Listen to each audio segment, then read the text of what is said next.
శ్రీ గురుభ్యో నమః. శ్రీకృష్ణాయ పరమాత్మనే నమః. భగవద్గీత తెలుసుకుందాం అనే యూట్యూబ్ ఛానల్కు మిమ్మల్ని అందరినీ స్వాగతిస్తున్నాను. ఆ శ్రీకృష్ణ పరమాత్మ ఆశీస్సులు మనందరిపై ఎల్లవేళలా ఉండాలని కోరుకుంటూ భగవద్గీత గుణత్రయ విభాగ యోగంలో ఈరోజు మనం 18, 19 శ్లోకాలను తెలుసుకుందాం. ఇంతవరకు మనం తెలుసుకున్న సత్వ రజో తమో గుణాల ప్రయాణం చిట్ట చివరికి జీవుడిని ఏ గమ్యస్థానానికి చేరుస్తుందో ఈ శ్లోకంలో ఒక అద్భుతమైన ముగింపు ద్వారా వివరిస్తున్నారు స్వామి. 18వ శ్లోకం.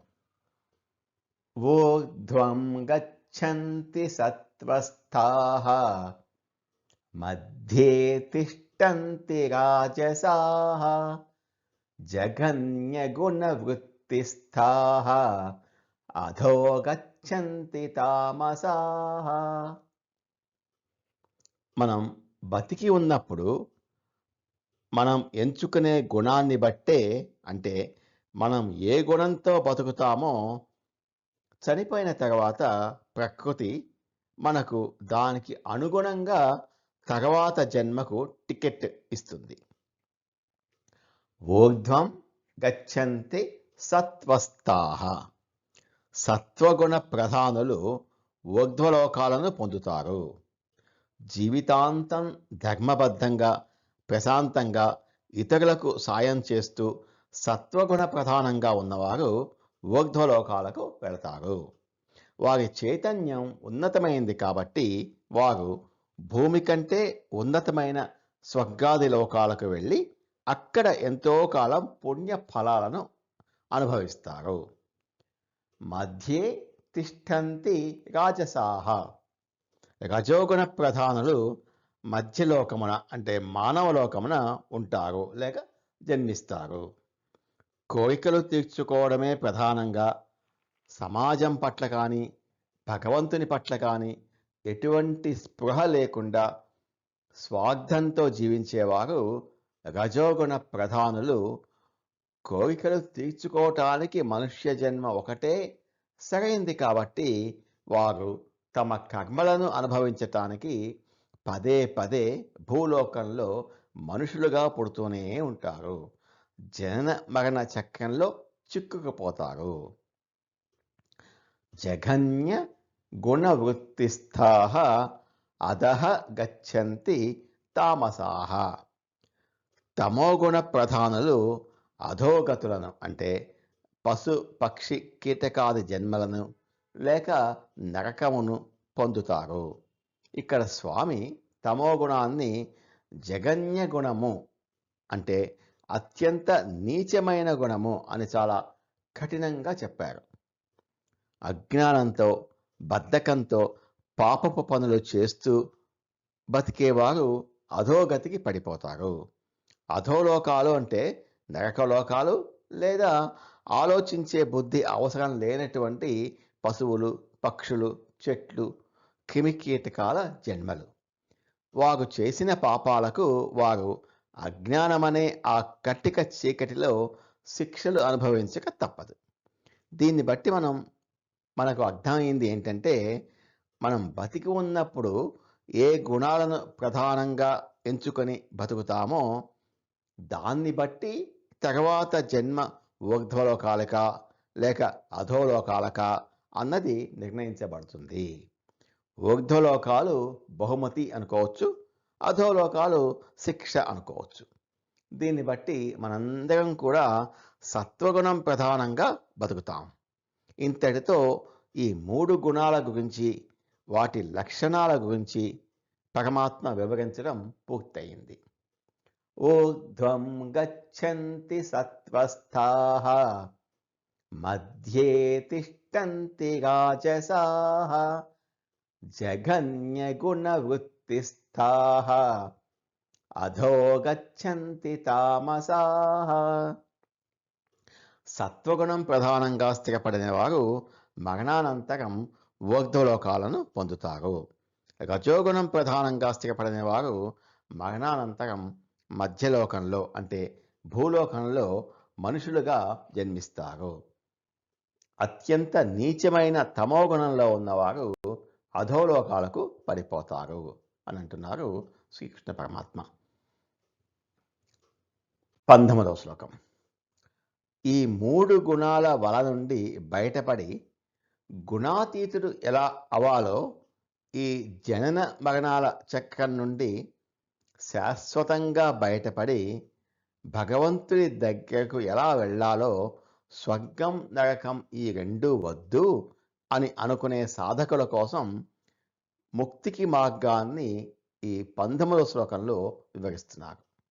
19వ శ్లోకం. నాణ్యం గుణేభ్యః కర్తారం యదా ద్రష్టాను పశ్యతి గుణేభ్యశ్చ పరం వేత్తి మద్భావం సోధిగచ్చతి. ఈ శ్లోకంలో ముక్తికి మార్గాన్ని బోధిస్తున్నారు.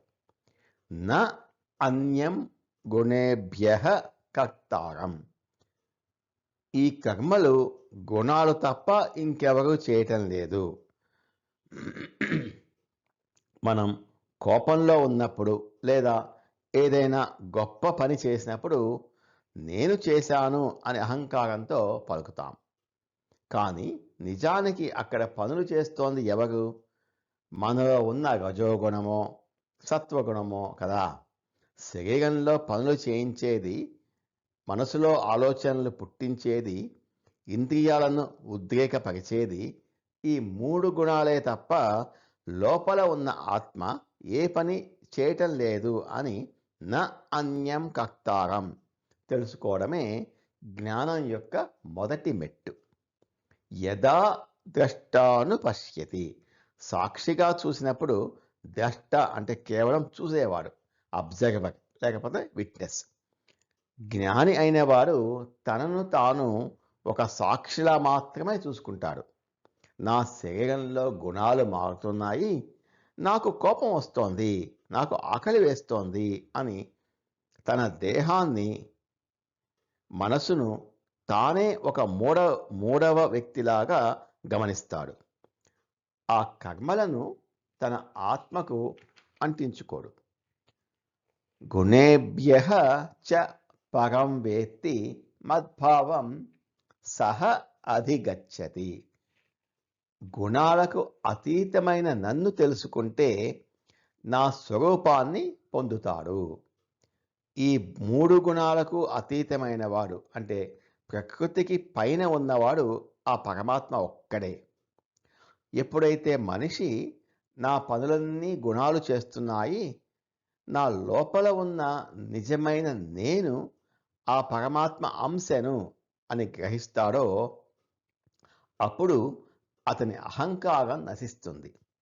అలా అహంకారం నశించిన మరుక్షణమే అతడు మద్భావం నా స్వభావాన్ని, మోక్షాన్ని పొందుతాడు అంటున్నారు శ్రీకృష్ణ పరమాత్మ.